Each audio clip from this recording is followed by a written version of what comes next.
Of all the games in the first half of their schedule, the Saints facing Drake Maye and the New England Patriots on Sunday in the Superdome could be the biggest measuring stick of them all. Win, and I think maybe we could say the Saints are a little better than many of us thought. Lose, and well, we go back to wondering if changes will be made, big changes in the near future. As far as LSU goes, they really need to win convincingly against the quarterback LaNorris Sellers they struggled against last season.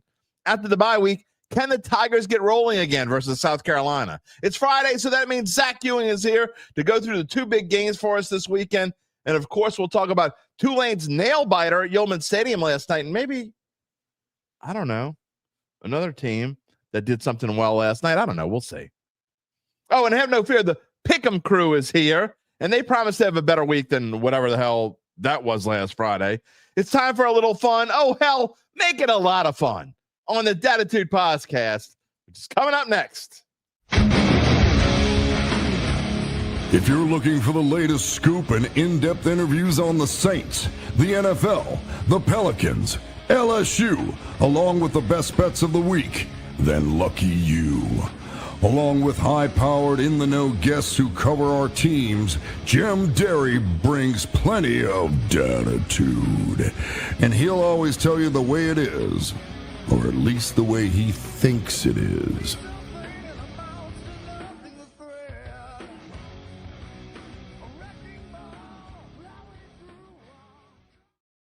Where you at, Dattitude family? Have you stepped outside this morning? Maybe not in Houston. Sorry, Gabe, but isn't it glorious? The weather is beautiful. It's going to be fun to talk to Damon Singleton this morning. You know what else is fun?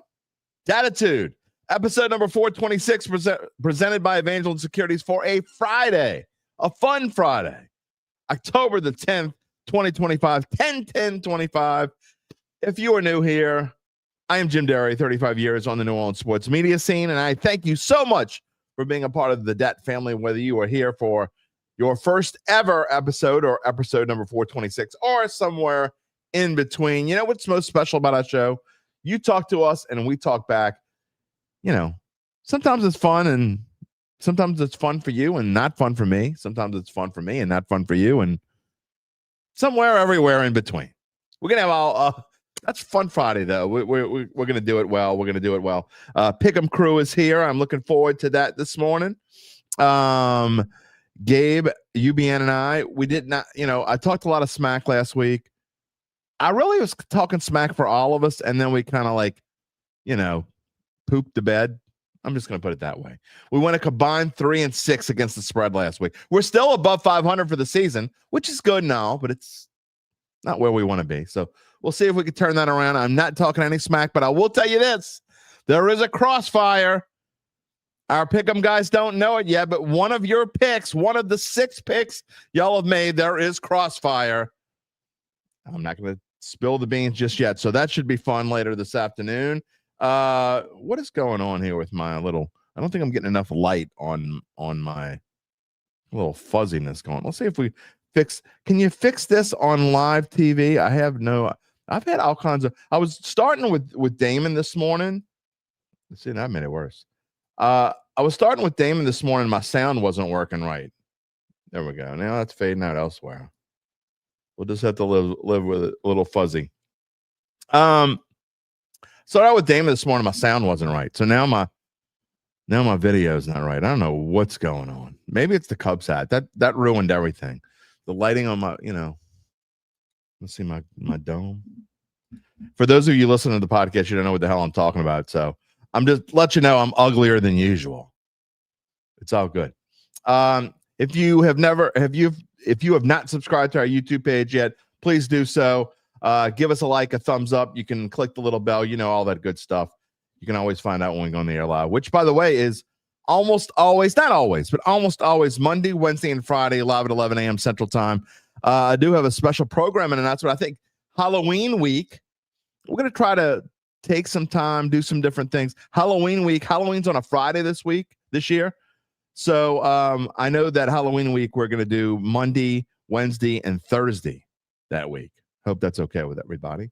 I think Tulane plays on that Thursday night as well. I think they have another Thursday night game coming up. We'll talk about Tulane. That's coming up. Tulane with a nail biter last night against East Carolina. They had to score late, and then they had to hold off the Pirates. They had a pretty decent-sized lead and then lost it. I got to admit, I did not watch a whole lot of that game. I did watch the last 4 minutes or so. There was so much going on last night. We're going to get into it. Did y'all see what happened in baseball? Not just the Cubs. Of course, the Cubs beat the Brewers. That's great. Did you see what happened in the Phillies-Dodgers game? I know Gabe wants to talk about, man. I gotta be honest. I don't care about the Phillies or the Dodgers. I don't dislike them. I don't like them. Neither one. It was a fantastic game. If you didn't see it, was the 12th inning? I think it was either the 11th or the 12th. I don't remember which one, but it doesn't matter. If you haven't seen the play, and you don't, even if you don't care about baseball, you got to go see this. My heart breaks for Orion Kirkring, relief pitcher for the Phillies.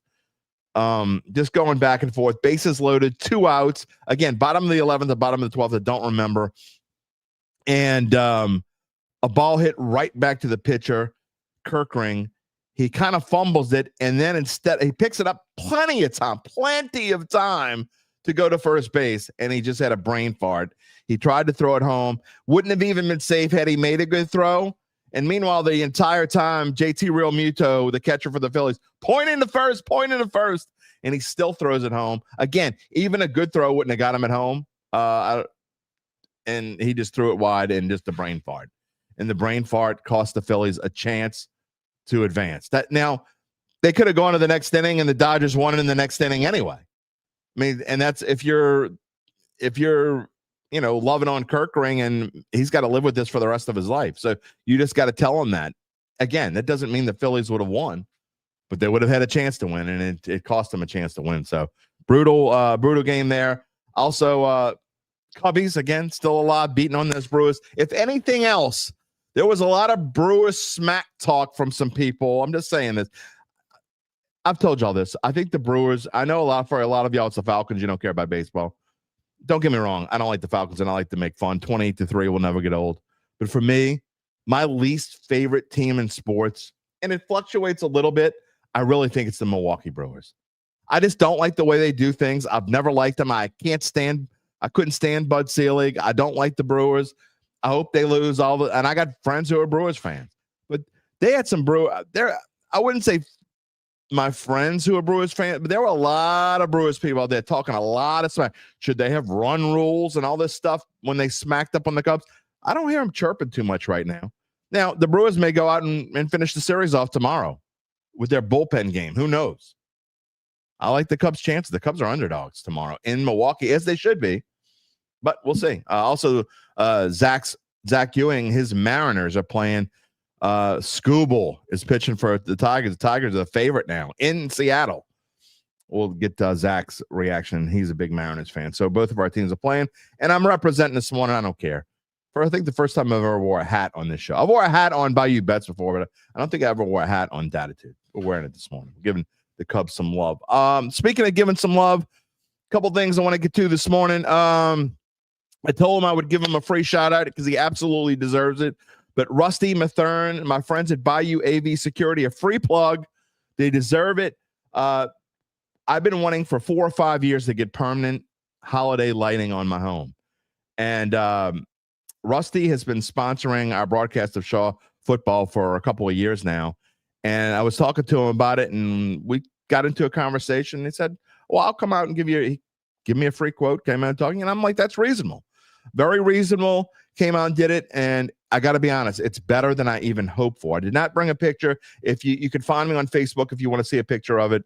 The pictures are on Facebook. My page is open to anyone to go see. And like I said, Bayou AV Security, Rusty Mathern and company, check them out. They did a wonderful job. We love it. The kids love it.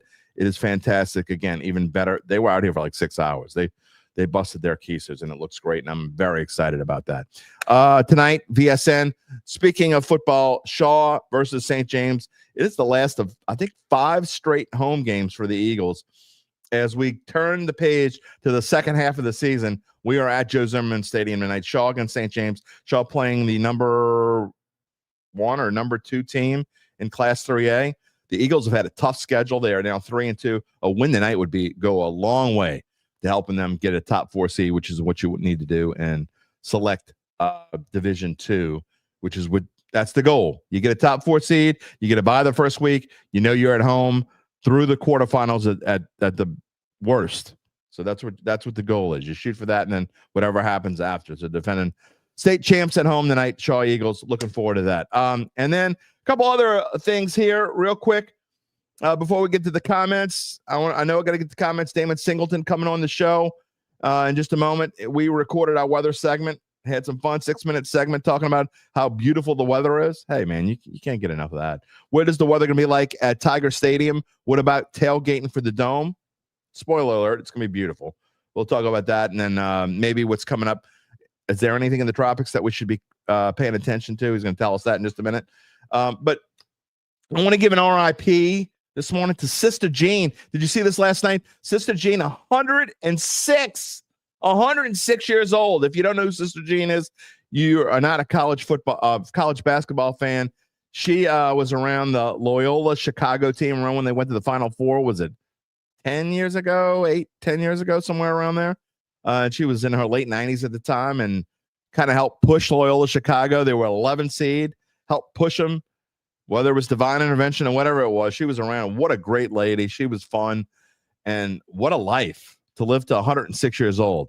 Man, a big shout out and an RIP to Sister Jean. I saw that last night, and it was definitely worth mentioning because she was an inspiration to a lot of people.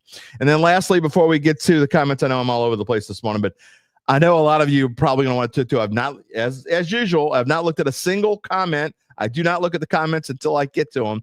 I like to be Ron Burgundy and just show them on the screen and be surprised. But how about the New York Football Giants beating up on? If you watch, I'm telling you, if you watch, Gabe and I do Monday Night Football and Thursday Night Football picks, okay? And we've been pretty good. Now, Gabe didn't like the game one way or the other. He wasn't playing it. I said that I was definitely going to play it, and if it got to 7.5, I was going to make it a best bet. It never got to 7.5 on DraftKings, or at least not when I saw it. But I did play it for a decent amount. We told you we really like the Giants, +7.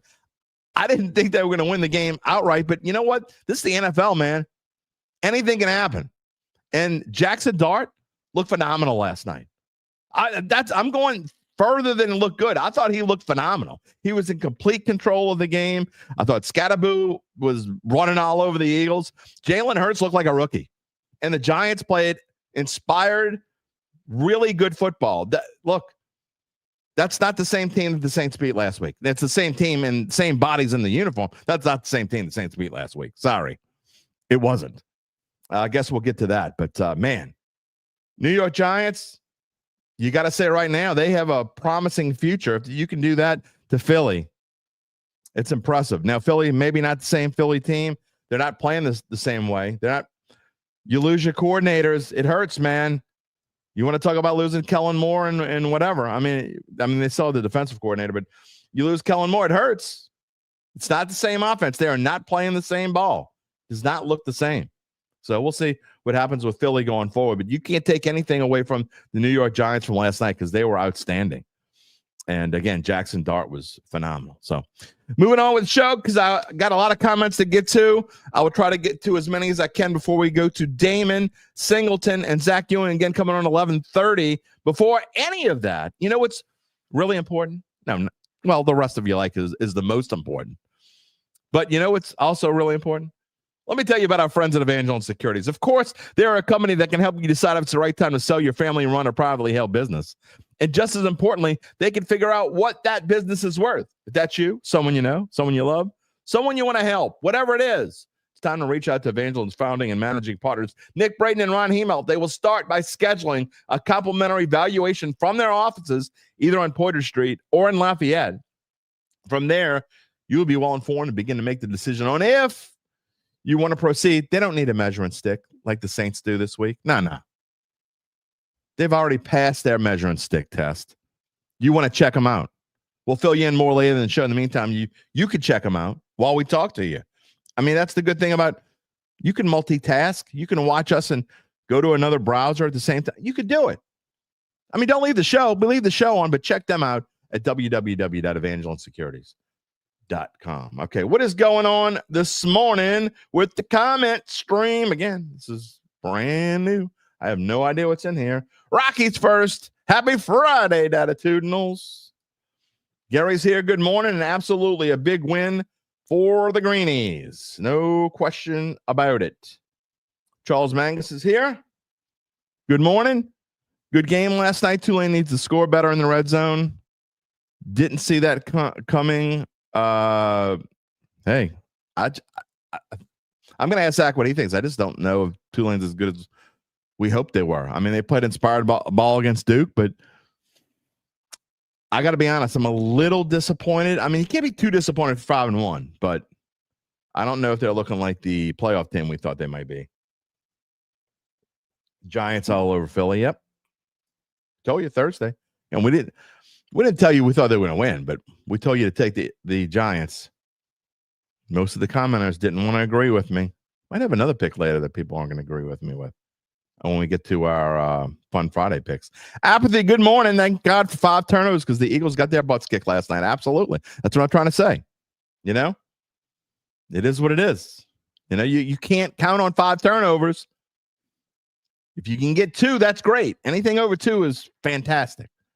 And Chad Gage says that's what NFL teams do. Most of them, not all of them, but most of them. And he says, good morning. Giants played like they got embarrassed the week before. Absolutely. That's coaching. That's good coaching. And the Giants, look, I've never had a problem with their coaching. I think Brian Dibble is a good coach. Just don't have the people. Maybe they have the quarterback now. It goes to show what a quarterback can do. Now, that's only his 3rd NFL game. I think he's going to continue to get better, and it goes to show. I know people will say that's not really the case. The Saints didn't bull, dinky, horse hockey. Saints absolutely wanted Jackson Dart, and that's why, which you saw last night. I think there's, as of right now at least, there's no question he's the best rookie out of that really weak class. But he may be the best quarterback that we've seen in a little bit. I mean, there's some good rookies from – look at Drake Maye. Look at the one that the Saints are about to play. He's not a rookie anymore. What is this? His 12th, 13th NFL game, somewhere along the lines of Spencer Rattler? I think Jackson Dart's going to be pretty darn good. I didn't see this, Brian. Again, I was kind of locked in some other stuff, but he says he loved John Summerall's quote after last night's game. You think he'll be coaching in the SEC? I'll have to go see. I don't know what it said. I got to be honest. I did not see it. We'll check it out. Daryl, good morning. Lance, good morning. Rob is here. The Green Wave looked like a puddle for 3 quarters. Think the playoff chances? No. If Tulane wins out in the regular season, they're going to the playoffs. It's that simple. They control their own destiny. Gabe's shaking his head. No, there's 0.0 in my mind. If Tulane goes 11-1, they're going to the playoffs. Plain and simple. They'll beat Memphis. If they beat Memphis, that's going to give them the leg back up. I don't think they're going to beat Memphis right now. So I think it's going to be a moot point. But if they beat Memphis and then they win in the American Conference Championship game, they have to win their conference. Of course they have to win out. They have to win out. They win out. That's what I mean. They have to win out. Any loss. And I said this before the season, actually. I said they could lose to Ole Miss. I don't like the way they lost to Ole Miss and got their butts whipped. But if they win out, I think they're going to go to the playoffs. We'll see. John Pace, good morning. Earl's picks. Let's go Cubbies. Absolutely. Come on. It's trying to click the button here. You know how I am with this button. It's not great. John Pace, we're so glad to have you back. You're glad to be here. We're glad to have you back. Nathan Thomas, good morning. Let's talk about how Jonas, I told you to remind me, and you did. Jonas Sanker always seems to be around the ball. I'm going to bring that up with Zach and coming up in a little bit. When we get to our Saints preview, we'll talk about Jonas Sanker. And if I don't, again, I'll ask you to remind me again, okay? Because I got a lot to get to. I got to bring up Damon Singleton in the next 2 minutes. Lewis Jacobson, who that? Get ready for you're ready for the Pats? Okay. By the way, Rock, I saw this. Rocky, if y'all been watching the show, y'all know Rocky is a longtime listener and a regular Dat family. Bowled to $2.99. I saw a video of it on Facebook, Rock. One pin at the end there.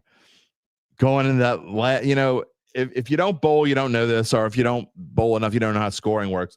If you strike out, you go into the 10th and nothing but strikes, you're going to have, and then you get a strike, and then you need to, the 10th is, you get a strike, you got to strike again, you got to strike one more time. You get 3 strikes in a row in the 10th, you got your perfect game. So to get 299, you got to go strike, and that last pin hung on, it would not fall. One damn pin, man. Sorry, I feel for you. Mark Gaffsky, you're rooting for the Cubs now. I appreciate it. Look, anybody but the Padres. I got to be honest. If the Cubs don't win and it's Dodgers Padres, I might go buy me a Dodgers shirt. Jody Alexander saying, "Go Cubs, go." All right, I really got to get it rolling. No one's talking about Jonas Sanker being his favorite pick. I promise I'm going to come back to these. All right. I know I'm behind. I'm like 12 minutes behind, but we have got to get on with the show. We have got to close out at 12:30 today because I have a virtual doctor's appointment at 1:20. Nothing major. Promise. Nothing, no big deal. But it was the only time I could get it. Otherwise, I had to wait forever. So, I give too much of my personal info out there. But so anyway, I got to be done by 12:30 because it takes me a while to do post-production. Let's get to Damon Singleton. 6 minutes and 6 seconds of his weather forecast. Hopefully we'll have a little time before Zach comes on afterward to get back to the comments. But talking about how beautiful the weather is, if you want to talk about weather or you want to say hi to Damon, who this is a recording, but I will show any comments about weather and Damon Singleton while he's on. Again, 6 minutes and 6 seconds. See you on the other side.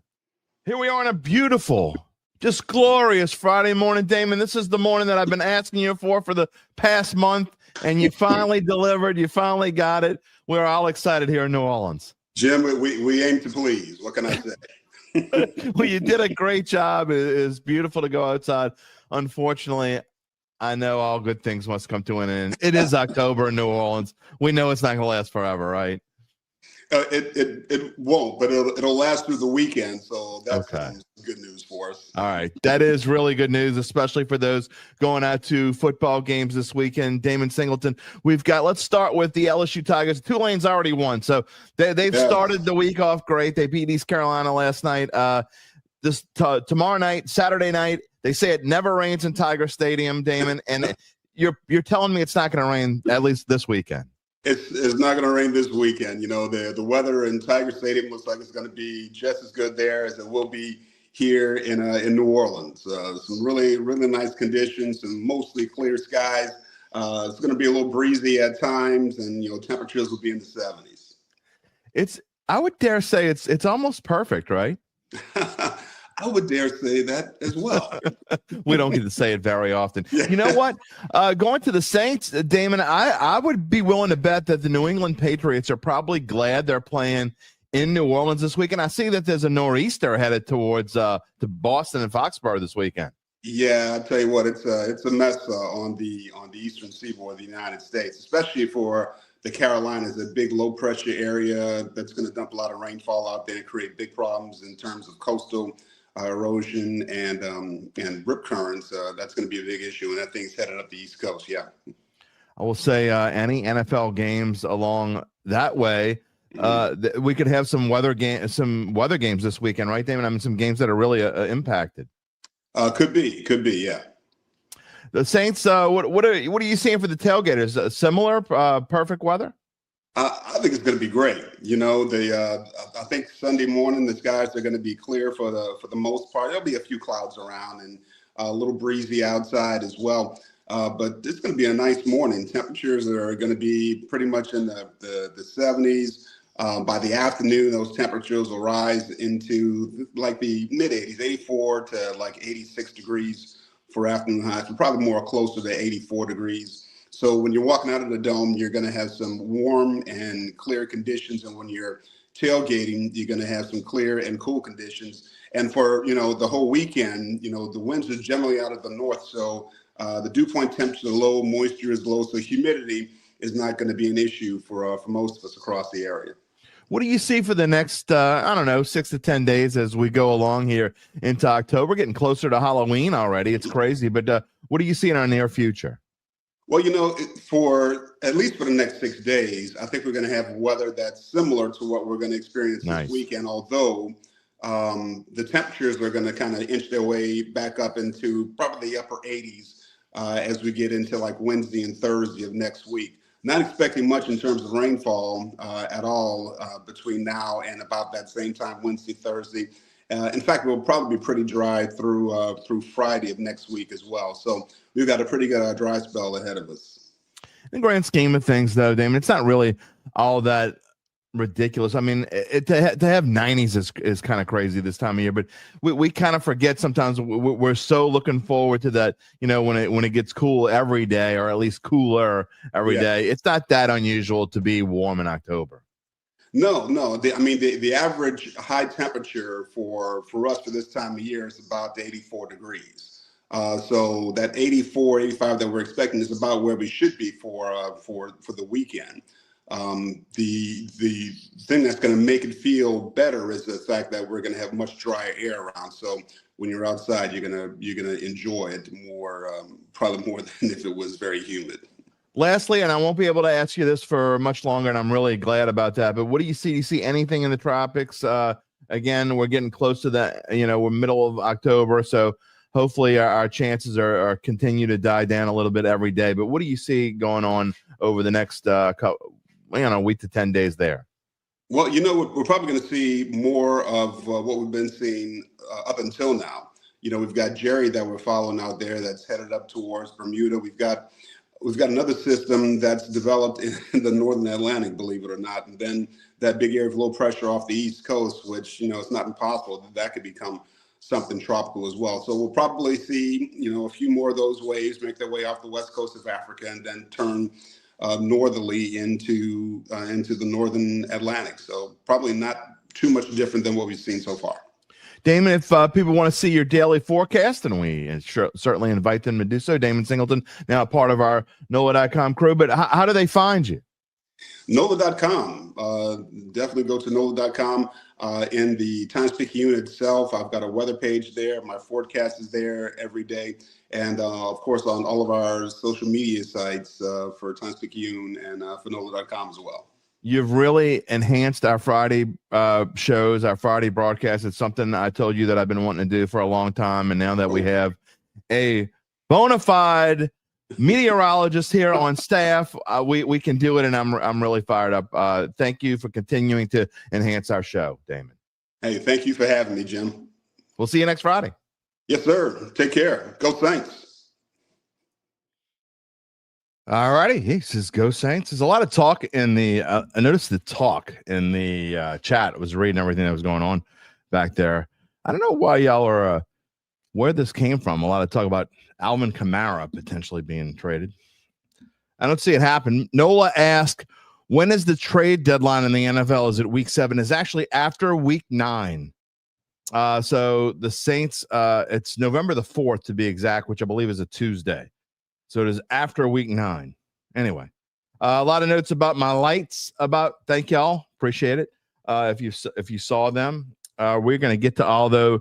Brian asking, what is my win-loss prediction for the Saints and LSU? We're going to get to all that. Zach's in the green room. We're getting ready to get to that in just a minute, I promise. Brian says he really wanted Scatterbo for the Saints. No doubt about it.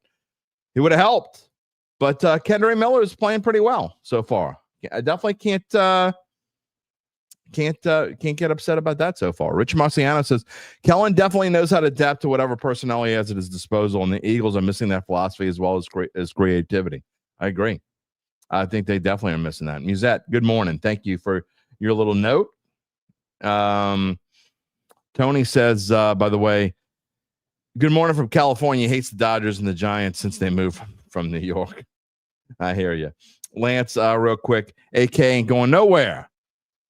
Kellen Moore's keeping him fresh, letting the young buck carry the load a little bit, meaning Kendry Miller. AK is a break glass in case of emergency. Big game. Here's the thing with Alvin Kamara. And you know what?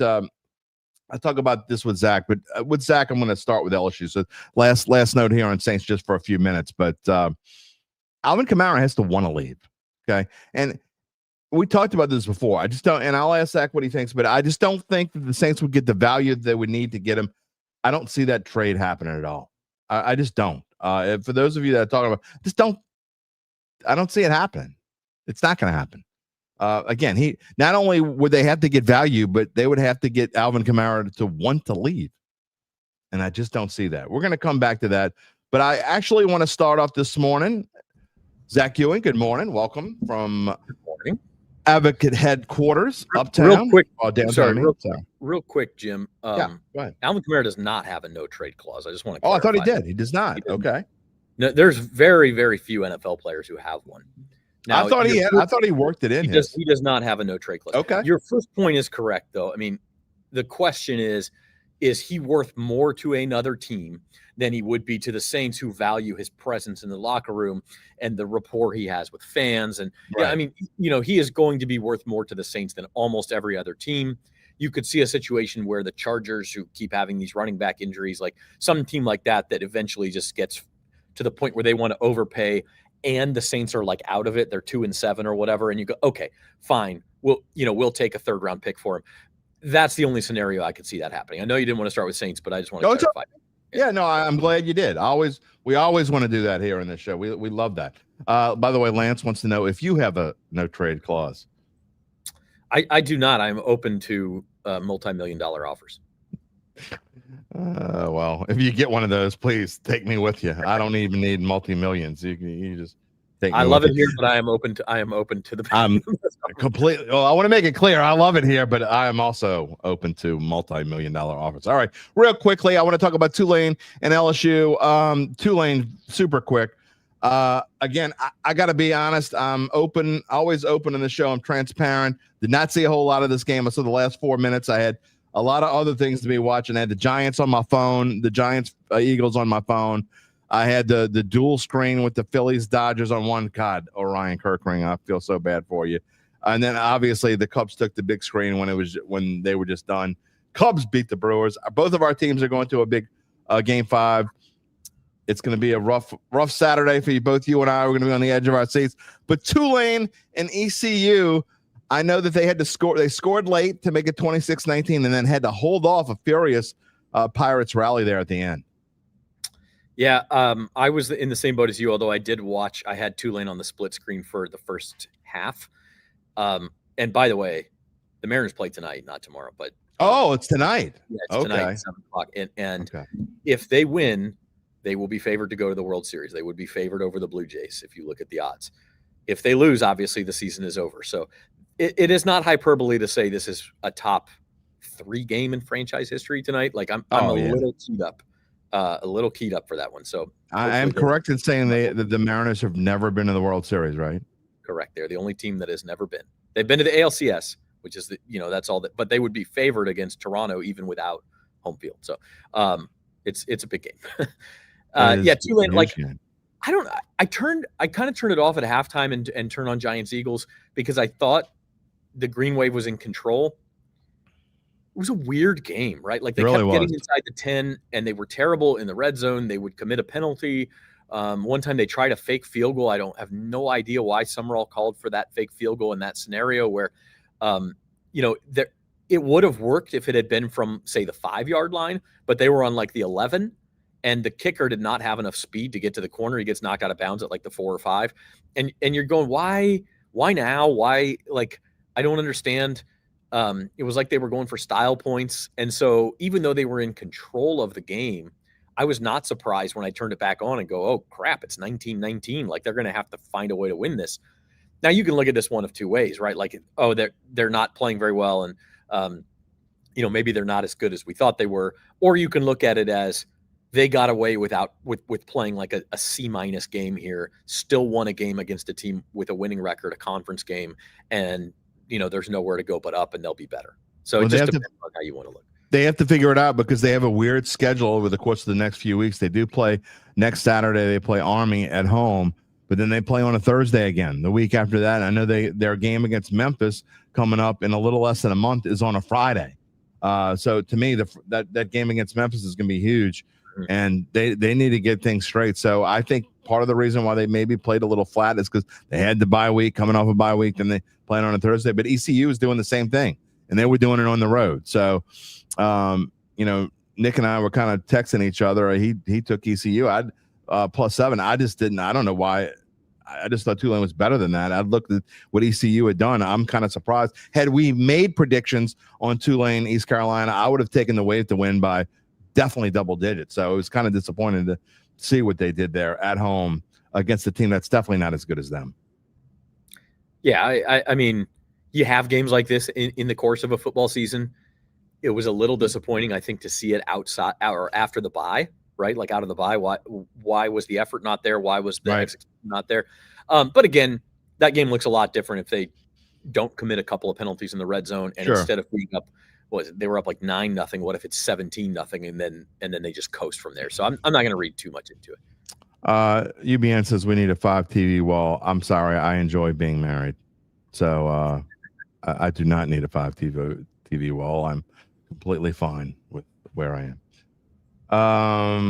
Hold on real quick as I delete a comment. Black Preacher Man, salute. First of all, thank you for being here. I know you're a little late. You fell asleep. Did the Cubs even the series? They most certainly did. They won big last night. Big shutout of them Brewers. I think you're gonna have to have Luke on the show if the Cubs finish it off, man. Luke's in a bad place right now. I don't have heart to see. Luke's actually one of the common sense Brewers fans that I feel for, but most Brewers fans I know are a-holes. I mean, and Luke's definitely not one of those. So I've told you this. I think I got a lot of Brewers fans on my mom's side of the family, so I'm gonna stay quiet, man. Yeah, the Brewers are my least favorite franchise in all of sports. That's how, and it started with Bud Selig. I just can't say, look, I'm no fan of the Astros. Sorry I don't want to take anybody off, and don't get me wrong, I love when the Falcons do stuff like 28-3. But I can't stand the Brewers. And if they win, I love Luke Johnson, but I'll be rooting for the Dodgers if they win. All right, let's move on. Talk about LaNorris Sellers, and I think that this is an interesting challenge before we get to our picks. We will, by the way, Zach and I will make our picks. We're going to talk LSU here and make our LSU pick, and then we're going to get back to Saints, and then we'll make our Saints picks for you. But LaNorris Sellers, I think, is an interesting challenge for LSU. They did not play very well against him last year. This is a different defense and a different time. And after this bye week, I just think that LSU really needs to come out and assert some will. They need to be impressive, I think, tomorrow night. I know why you're saying that. I just think they need to win the game. I mean, like, this is just one you can't afford to drop. Like, I understand that everyone wants style points and, wants to see Garrett Nussmeier back to himself. And what if this is just what it is? I mean, they just have an elite defense, and they're just going to have to figure it out on offense. I think that's where we are now, right? I mean, we're midway through the season. If that's the case, like, I don't know that you need to go out there and show everybody that, like, Nussmeier can throw for 350 and 4 TDs or something. Like, he just may not be capable of doing that with this running game behind this offensive line. I'm not commenting on his NFL future or anything, but that just may be what this LSU team is. And they've shown, like, they beat a pretty good Florida team playing that way. They beat Clemson on the road playing that way. And I know neither one of those teams is quite what we thought they would be, but, like, those are still tough games that you won. And South Carolina's tough. Like, LaNorris Sellers, the funny thing about Sellers is his passing numbers are actually better than last year, significantly better. He's got a great passer rating. He's throwing more down the field with greater accuracy. What's missing from his game that was there last year is the rushing game. And I know LSU fans remember what he did to them in the first half in Columbia last year. He has not had a big run this year, like, at all. In fact, he barely has positive rushing yards. Of course, in college, you count sacks against it. But he's barely had a big rushing play. And so it's a little bit weird the way South Carolina is using him. And I don't know if that's because they've lost some O-linemen, like Torricelli Simpkins, or if, or if it's like a play calling thing or what. But he's been a little bit of a different quarterback. He's still somebody who can definitely hurt you. Oh, there's no doubt about that. And look, maybe he's just trying to get his resume put together. I mean, for the next level, because I think right now he's pretty much a consensus top 10 pick, right? Going to the NFL draft, if the NFL draft were to be held today. I think of all these guys who were projected to be top 10 picks going into the year, who have all it's been a consistent struggle for Arch Manning, and I know he maybe was never coming out anyway, but like he was listed as one. Drew Aller at Penn State, Nussmeier at LSU, Lagway at Florida. All these guys have struggled. Sellers is the one guy who I'm still pretty high on, because if you look at that guy's arm talent, it's still there. I still like the way he reads a defense. Like I think LaNorris Sellers is still going to be really good. And then you add in some other guys we weren't talking about, like Dante Moore at Oregon and Ty Simpson at Alabama and stuff, as maybe guys who replace them in the first round. Yep. Keen, big dog, welcome. I'm glad you're here. He also says LSU offense, their number one goal is to complement this defense the rest of the season. And look, like we said, Zach, I mean, as we, about to get to our picks, but I agree with that. I think at this point, you are what you are. You're midway through the college season. This is week 7. You are literally, this is the midway point of the college football season. And if that's what you are, you just have to embrace your identity almost and say, look, we just got to, it's kind of the opposite of what LSU's done the past few years. And they have to accept it almost. Yeah. I mean, it's a little bit unfortunate, because you really thought, I mean, if I had told you on August 29th, the day before they played Clemson, that LSU was going to have a top 10 defense nationally, the dreams of the college football playoff and SEC titles would have been dancing in your heads. And it's just not who this team is. I am curious to see how Nuss looks like, because that's a key. Brian Kelly has just been downplaying this injury ever since he was the one who let us know about it, which is just most bizarre. It's like Brian Kelly can't stop from stepping in PR mode. I agree. Yeah. And I don't know what the issue is with that, but he keeps telling us Nussmeier is healthy. Nussmeier keeps saying he's healthy. He doesn't look 100% healthy. So out of the bye week, does he look bad? I mean, do we all of a sudden see a different Nussmeier? That's the one thing that could maybe change this equation. Although I'm still not in love with LSU's offensive line, and I'm obviously not in love with their running game. Their offensive line has been mediocre at best. And I think that's part of why they haven't been able to run the ball. And lastly, before I make our picks, the good news is running the football. Caden Durham is expected to be back tomorrow. So that is a big deal for an LSU football team that is already, in my opinion, at like 1.5 running backs. And they were at 0.5 when Caden Durham wasn't there. They just got to be able to find a way to move the football on the ground. Absolutely. I mean, and again, I don't know if that's in the cards for this team. And that's ultimately what's going to limit their ceiling and how far they can go, whether it be the playoff or not. Because this is going on 2 years now. They've tried different things. Like I know Joe Sloan is a popular target for Gabe. Joe Sloan's tried stuff. I mean, they've tried giving the wide receivers running game. They tried the screen game. I don't know that the lack of creativity is really the problem. They're just having trouble executing it. And it's hard for me to put my finger on. It's obviously hard for the LSU coaches to put their finger on. And that's my criticism of Sloan, if anything, is like, how come we haven't figured this out from an execution standpoint? Because we're going on 2 years now where it's just not there. Really, ever since Jaden Daniels left. Yeah, and I was really hoping that this offensive line the chemistry, and they would start to gel a little bit after this long. Again, we're midway point of the season. You'd think they'd figure some things out, but they don't look any better.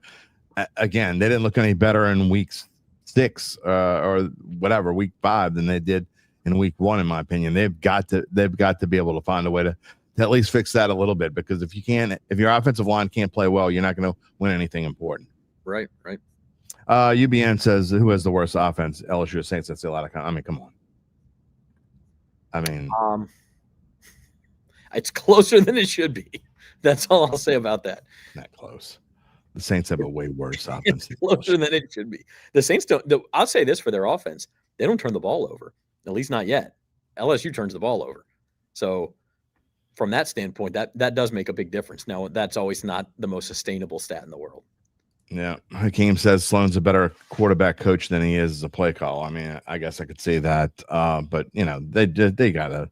David +1 says to me, Nuss looks the same way he always has, makes poor decisions when it matters. So I don't agree with that. I almost feel like the injury talk came out of nowhere to help save it. I don't agree. He doesn't look like. Sorry, David, and I get. Look, there's some people that just can't. You know why they don't like Nussmeier? I'm gonna say it's the same reason why they don't like a lot of Saints quarterbacks, because I mean, Nussmeier isn't Jaden Daniels and he isn't Joe Burrow. I mean, it is what it is. I'm not saying he's playing great, but he's definitely playing differently this year than he was last year. He's not trying to throw the ball deep like he was before. I don't know that he can throw the ball deep like he was before. And I know that he doesn't have the time, but he just doesn't look like the same quarterback to me.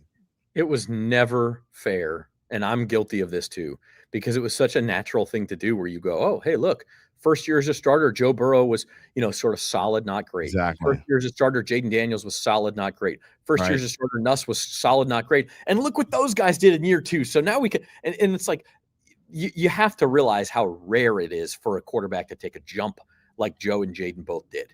And so it was never. They just happened to be back to back. Yeah, it was never fair to expect that to happen again. Yeah, 100%. And look, and even with Jaden Daniels, you could see it coming. I couldn't see it coming with Joe Burrow. I was completely blindsided with the jump. You could see it coming with Jaden Daniels and all the experience that he had. You could kind of see that. But Garrett Nussmeier, and again, I think you're right. So you just expected Garrett Nussmeier to make that a similar leap, and he hasn't. And whether it's because of injury, I'm not making excuses for him. He's just not playing as well as he played before. There's no doubt about that. So, but I will say, like, this is a big week for that. Like, if he's going to turn that narrative around, it has to start. It has to start this week. The South Carolina defense has not been that great. You can run the ball against them. Vanderbilt did it. Missouri did it. Like, those are their 2 losses because they got torched on the ground. So if LSU offense is going to look better in the second half of the season, we're going to need to see it this week. Because if it doesn't happen this week, I don't see it happening against the Texas A&Ms and Alabamas and Oklahomas that they play down the stretch. All right, picks time for LSU, Carolina as of this morning on DraftKings.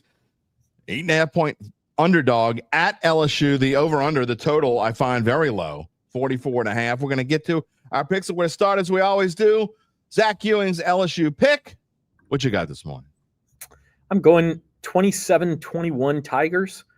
I think that, again, this team is what it is, and they're going to slog through this, and they're going to give up a couple of big plays to LaNorris Sellers because it's hard to keep him down.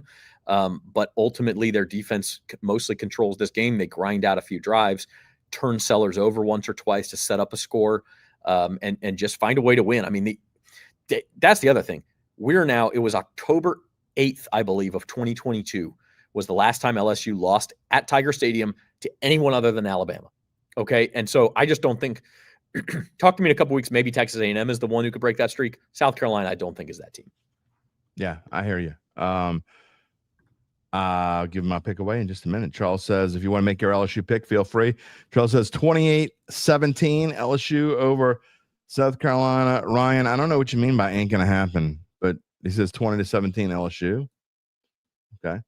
My pick is pretty simple. I am counting on the defense with some time off. I'm going to say 26-13. I have a similar LSU score, but I don't think South Carolina is going to score as much as Zach thinks they are. And if they do, I think LSU is going to have a problem. I would go under the 45.5. Zach would go over the 45.5. But we both like LSU to cover. No, wait, I'll take it back. Zach does not like LSU to cover. Yeah, Zach's got South Carolina covering.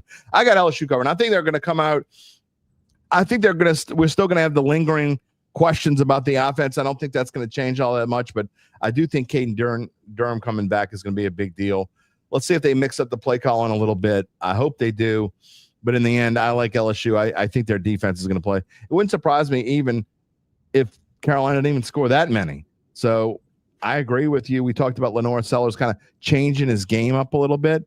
I think it's been to his detriment. So we'll see if he goes back to trying to run the football a little bit. But I got LSU 26, South Carolina 13. Ryan says that it ain't going to happen to LSU running the ball. Well, you might be right about that. We'll see. All right, moving on because we got to get rolling. I got to end this show in 40 minutes. That's going to be hard to do with where we are. By the way, we're not going to have NFL marquee picks this week because I just don't have the time. So we'll pick that back up next week. But going back to Saints and Patriots, Zach, the Patriots as of this morning are 3.5-point favorites. They've pretty much been there all week long. It started off at 3, quickly jumped to 3.5, and it's pretty much been there all week long. But my headline for those who can't see the slide, excuse me, is this a measuring stick game for the Saints? To me, this is the one. Okay, great. They got 5 turnovers last week. They broke the schneid. But to follow up a win, how do you follow up a win at home? You're about to go on the road. This is your 4th home game. You only have 4 home games the rest of the year after this one, Zach. This is a big-time game for the Saints if they're going to win and have a respectable record. They have to win this game, and I think we find out a lot about this team Sunday in the Superdome. Yeah, 100%. I mean, if you win this game, you're 2-4. The Bears are fine, I think, but like that's not an impossible game to win next week. I mean, is it impossible that this team could be 3-4 or like 4-5 in a few weeks and kind of stay on the fringe of the playoff race? I mean, like, I don't think it's impossible, but it has to start with a win Sunday. If you lose this game, I think we're right back to where we were before the Giants game, where it's sort of the countdown to when do you make the QB switch? When do you start throwing in some of the other younger players? What do you want out of the end of this year? So this is a pivot point game for me. I don't think the Patriots are quite as good as everyone's making them out to be. I know they beat the Bills last Sunday. That is a huge win. I'm not taking that away from them. This is also the team that lost to the Raiders at home to start the season. That was only a month ago, and that struggled to beat Miami. And I just think it's more winnable than maybe Sunday night would have made it look like. And I think the Saints have a chance to kind of make something out of this season still. You're reading my script as far as if they win, great, then you get the momentum. You keep if they lose, then you start talking about, do you have to make big changes? And I agree with 100% with that. I mean, that's why to me this is the most important. Don't get me wrong. Of course, winning is super important, and it was. And the Saints had to win last week, and they had to capitalize on the turnovers. But to me, if you're going to make anything out of the season, no one realistically. I know there are people in the Dad family that do expect them to make the playoffs, but realistically, no one expects them to make the playoffs. But if you're going to make something of this season and make it, to me, a feel-good season, then this is kind of the game that you need to win, and you will find out a lot about this team. And I mean a whole lot more than Spencer Rattler. I mean, is Chase Young going to play? I hope so. It looks like he might. Can Taysom Hill take the next step after coming back from his injury last week? Can the Saints have a nice running mix like they've had? Can Alvin Kamara and Kendra Miller, who didn't play great last week, but only had like 81 yards combined total rushing, can Spencer Rattler do more with his feet? There's just so many questions this week that I'm really interested in. I'm not that I haven't been interested, but I'm as interested in this game as I have been in any other for the Saints this year so far. It's a big game, man. And I think it's also one of the subplots here. And this will actually be true over the next 2 weeks. Saints play 2 of the top 3 picks in the 2024 draft. You got Drake Maye this week, Caleb Williams next week. Spencer Rattler is part of that class. He was certainly not a top 10 pick, but here he is competing against these guys.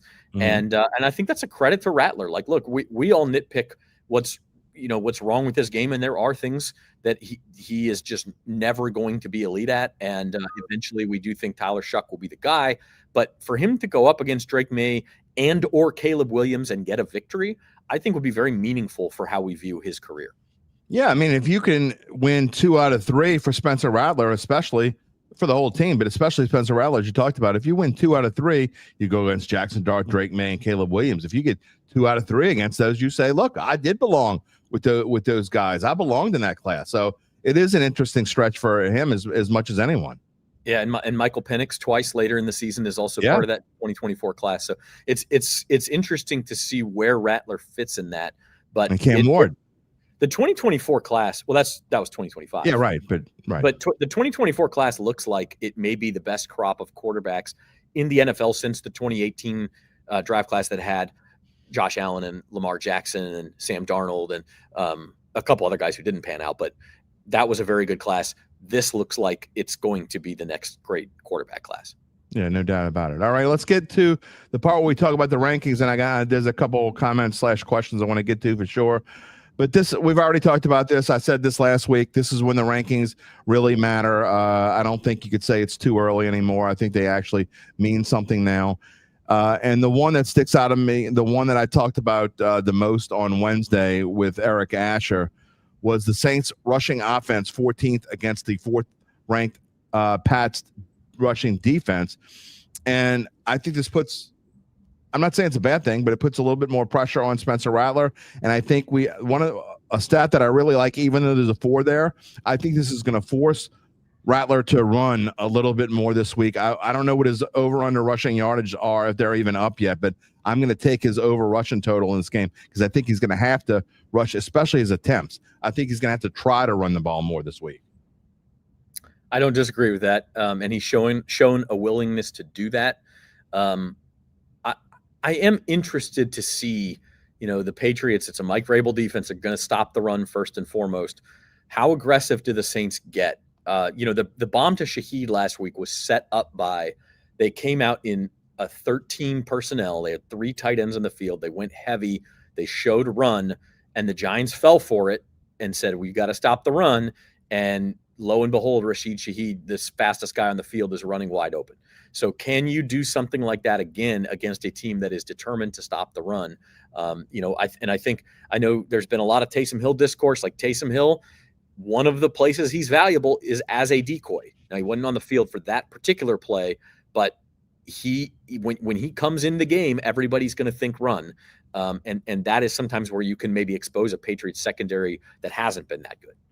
Gabe tells me that the over-under on rushing yards at DraftKings right now for Spencer Rattler is 19.5. That's an easy over. I mean, if we did player prop best bets, I would absolutely make that a best bet that he's going to go over 19.5. I don't agree with Rocky. I mean, 50 plus, that's a little bit much. But I mean, anything's possible, but I think that over 19.5 is, there's no such thing as a gimme in any bet, but that's one that I know he's going to try to go over for sure. I saw the comment. I didn't see who it was asking about Jonas Sanker. Yeah, well, that's the next one. Okay. Nathan has actually been wanting me to talk about that, so we can go on that. Nathan Thomas says, Zach, what are your thoughts on Jonas Sanker? I feel like no one's really talking about him much. He seems to always be around the ball. So perfectly timed question, because Matthew Paris just literally less than an hour ago published a story at NOLA.com/Saints that dives into Jonas Sanker's background. Fascinating guy. He was obviously kind of underhyped out of Virginia. Not that safeties usually go real high in the draft, but I mean, this guy played 8-man football in high school. He became at Virginia known as sort of the cerebral mainstay of their secondary. He was the one who would go to coaches and say, "Hey, how about this?" And it would always work. This guy, I think, I mean, again, a safety is never going to reach the star levels of some other positions, but I think this guy is for real. I think the Saints got a gem out of the 3rd round in him. And because of the injury to Julian Blackmon, he's become really important. And I think he's stepping up. I agree 100%. I said this Wednesday, and I was waiting for you to come on and talk about it, but I think that Jonas Sanker has a great future with this team. I think that was a fantastic 3rd round pick. And another reason, just another player why I really like this draft class that the Saints had in 2025, and I think could turn out to be something special. I think this could end up being a huge draft class for this team. Yeah, it is looking good. I mean, between Kelvin Banks, Sanker, Vernon Broughton was starting before he got injured. We're going to see what what Tyler Shuck is for this team. The jury is still very much out there, as it is with some of the later picks. But if you can get 2 bona fide stars in Sanker and Banks out of this draft, the rest is kind of lagniappe. Yeah, absolutely. And I mean, I think Stutzman's going to end up playing a big role. We don't know what Broughton would be because he's hurt and he's going to miss the rest of the year. But I just think that this really could be a huge class.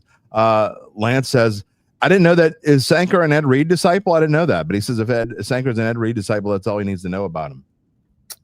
Yeah, to be honest, it's funny because I'm the editor and I haven't actually read Matt's story yet. But that is the first. Well, it's early. Yeah, you just got it. That's the first that I've heard it, Ed Reed. But I mean, he does play he's physical. He's a really good tackler. He does in some ways. I don't think he's quite as athletic as Ed Reed was, but in some ways he reminds you of it. Yeah, no doubt about it. Another ranking, and again, this points to Spencer Rattler having to come up big, and I think he needs to throw for more yards in this game. So we're talking about more yards, but I think there needs to be more offense for the Saints to have a good day in this game. One of the numbers that I'm looking at, Saints offense, passing offense against the New England passing defense. Saints passing offense right now is 25th, up from 27th going into last week, against the Patriots passing defense, which is 26th in the NFL. So you got a kind of 2 bottom feeders or close to the bottom. The Saints need to take advantage of that. They've been okay at taking advantage of things they're supposed to take advantage of. I think they need to do it again this week. I think less than the total yardage. What really needs to improve is the red zone. I mean, the Saints in 5 games really have moved the ball between the 20s against everybody. I mean, even in the Seattle game, they were moving the ball. It was now they were down by 28 points or whatever, but they were still moving the ball. Then they got to the red zone and they would stall. And on top of that, Blake Grupe is struggling, and too many drives are ending with fewer points than they should be. You need more 7s, you need more 3s, and that's what that's what I think is the biggest place for improvement for this offense. If they could get just a little bit better in the red zone. See if Taysom, kind of maybe has another gear that he finds his second week back. He could help there. I think Kellen Moore's play calling has been really good, and then he's gotten a little too, I don't know if cute is the right word, but it's like he's outthinking himself in the red zone a little bit. 100%. And I think that could get a little bit better. But if this team could get above the 50% mark scoring touchdowns in the red zone, all of a sudden you've got a pretty good offense. It's a lot of ifs there, Zach Ewing. There is. I mean, a lot of ifs. This has been, by the way, before we get to our picks, and I actually want to spend like 30 seconds on the series because it really doesn't matter in interconference games. But I know for you, it doesn't matter at all. Because I made the slide, and by God, I'm going to use it. I will say this about Grupe. Everybody hating on Grupe. I think look, I've been saying this for a year and a half. Grupe is what I thought he was. I mean, he's not terrible. He's okay. I mean, I know he kicked so well in preseason that he was going to do all the. Here's the thing: when you're a 1-4 team and you got so many things to worry about, I just don't think you're not going to make a change at kicker unless it really, really matters. I mean, if you want to bring on Smythe or whatever and let him kick, great. But you're not going to go out and get some. I keep saying this. There are reasons why guys like Younghoe Koo are on the waiver wire. It's because they stunk. You're not going to go out and find, unless guy just completely bombs. And Grupe is not at that point.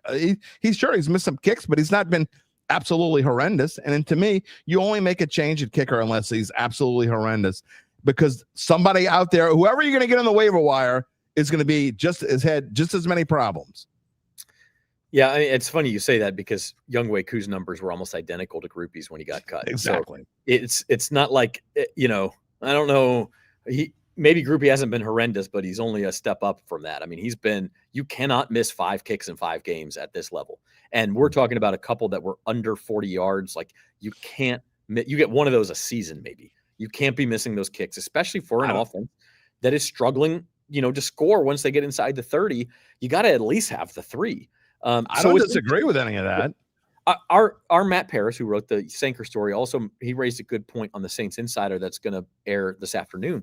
One possibility here, the Saints are unlike a lot of other teams in that they have a kicker sitting on their practice squad in Charlie Smith. Charlie Smith got a huge leg. He has been sort of decried because he's inconsistent, right? And that's why Grupe won the job. But there is at least a possibility that the Saints could do something that other teams don't have the ability to do. And that's just for a week, bump Grupe down to the practice squad, give him a mental break, and let Charlie Smith kick for a week. That'd be completely good about, and I think they should. Maybe that's the first step. And then you see if when Grupe comes back, has he gotten over whatever is ailing him, and maybe then he's better, or you want to make the switch completely. I mean, like, that would be the first step. The other thing I'll raise real quick, because you keep bringing up points we've written about, so go read NOLA.com/Saints. Rod Walker. There's a reason why I keep bringing up points that we've written about, because I've read those stories. Yeah, he talked to Kai Kroger, and the other thing is, this is not all Grupe. There's been at least one kick he missed where the hold was bad. You can insert your Ace Ventura reference here, but the laces were out on laces were in on a couple of those kicks. The ball was leaning over weird on one.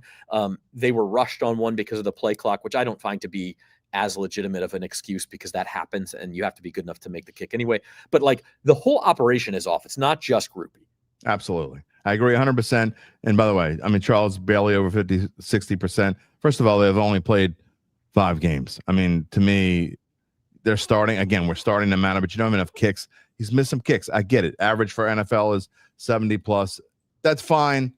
Again, Saints have way more problems to worry about than Blake Grupe. If they were 3-2, I'd say maybe you go out and do it, but you're not going to do it at 1-4. I think they're closer to a move there than you may think. I think if he misses another kick under 45 yards this week, you may see some. I don't know if it's the Charlie Smith thing. Go to the kicker you already have. You can't just keep rolling him out there if he's going to miss a kick every week. Well, that's kind of my point. I mean, I'm completely fine with going with the kicker you already have to see what you have, because to me, this is an entire year of see what you have. So you might as well go see what you have that's sitting on your practice squad. I wouldn't go get somebody that's on the waiver wire. Who cares? I mean, that's a waste of time. All right, speaking of waste of time, the series.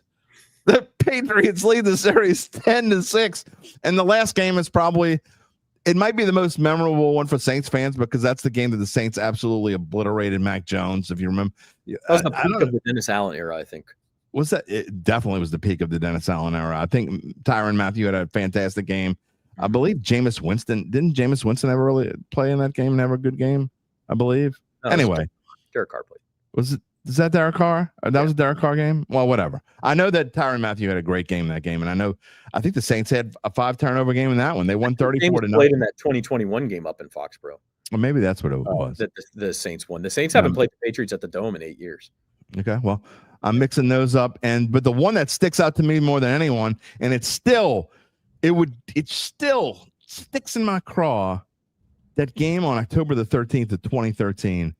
30-27. Saints had that game won.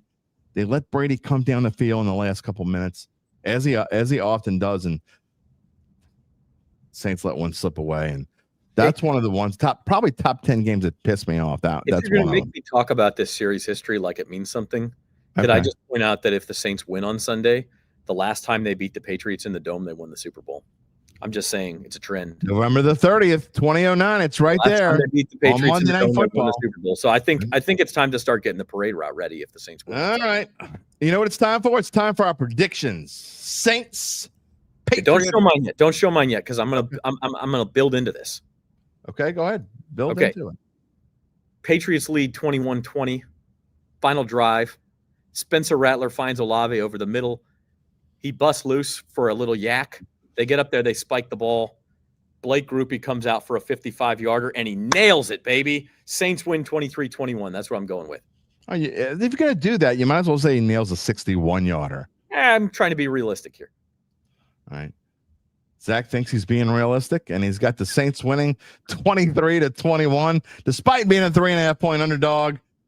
The reason for your prediction, and by the way, if you want to make a Saints prediction, now's the time to do it. I will show it as we go along here. Okay, Zach? Yeah, let's do it, man. 23-21. Like I said before, the Patriots are not as good as they looked on Sunday. They're just not. That was the peak of their season, was winning in Buffalo. They're not going to play that well the rest of the year. They are better than the Giants. But, I changed my prediction, actually. I sent you a Patriots win, and then a close Patriots win, and then I decided I'm gonna go for it. I really love the Saints against the spread. I think if you can get the 3.5, I think this is a close game that comes down to the wire. That's one of my favorite bets in the NFL this week. I don't bet on Saints games, but if I did, it would be Saints plus 3.5. I think again, and you look at like what the Giants did last night on Thursday Night Football, and that makes me think better of what the Saints did defensively against Jackson Dart as well. And I know you're not going to get 5 turnovers every week. The Patriots forced 3 turnovers at Buffalo on Sunday. They're not probably getting 3 takeaways either. So you can throw those games out a little bit, and I think this becomes a competitive game. Preacher Man, I showed a bunch of sorry if you're listening out to the fact and you can't see the screen, but I've shown a bunch of predictions. Preacher Man says Saints 27, Pats 17, Saints win back-to-back. Zach spent a good part of last night calling me square from my pick that's about to come up, but as you see, the Saints fans are all over the Saints this week. They just think their Saints are going to win. I'm sorry. I tell it like it is, or the way that I think it is. I think the Saints are going to get their ass kicked this week. And this score may be nice when I say that the Patriots destroyed the Panthers, and the Panthers, to me, are a better team than the Saints. The Saints aren't going to get 5 turnovers again.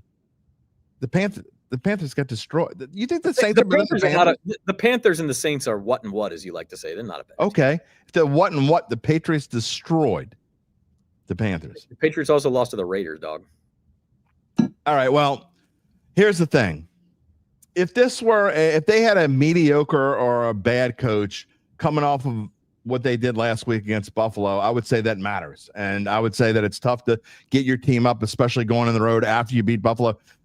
But you're talking about Mike Vrabel. He's never going to let. I mean, I think they're going to play very similarly to the way they played last week. Maybe probably not as good. I don't think Stephon Diggs will be nearly as motivated. So that does play a role. I don't necessarily think he'll be a huge part of this game, but I just think the Saints defense is going to have a tough time stopping Drake Maye. And I think that the Saints offense is going to do what they've done for a majority of their games with Spencer Rattler at quarterback, and that score one touchdown and kick a lot of field goals.